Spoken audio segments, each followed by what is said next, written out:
back to another Werner Hyundai weekly podcast. I'm here today with Kamar to tell us a little bit about repossession.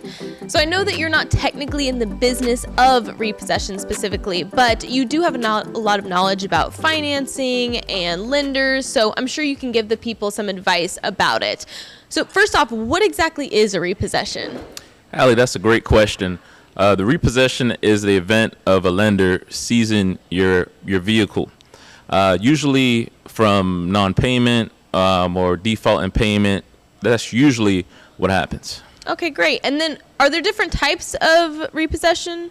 Yes, they have involuntary and voluntary. And what are the differences between those? The differences between the two is voluntary is, after you've been in communication with the lender, you reached out to the lender and you make them aware of the event that's going on, and you choose to bring the vehicle in. Mm-hmm. And involuntary is the event where you're not in contact with the lender as much, and the lender is trying to get a hold of you. Gotcha. And then from that point, that's involuntary.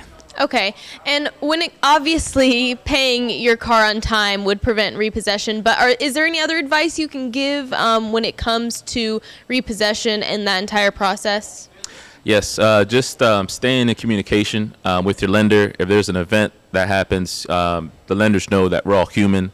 Just let them know what's happening, and just trying to work through with them. A lot of times they have different payment programs where they can help you, or just getting partial payment, and then you just letting them know when you'll finish the other part of the payment.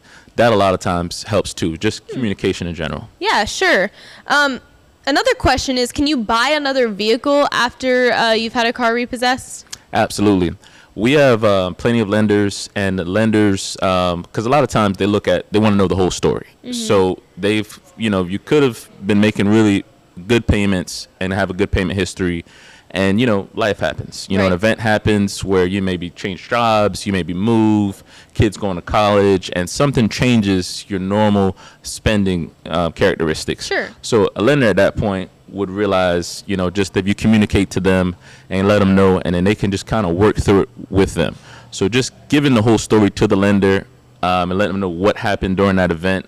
And as long as they're seeing the on-time payments after the event, or everything else is paid right, we can find a way to help you. Great, that's good to know. And another question is, how does repossession affect your credit score? And how long does it affect it for? Right. Great question. So usually 7 years, it stays on your credit profile.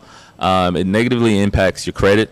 Right. However, there are lenders that specify and specialize in helping clients that have been in that area.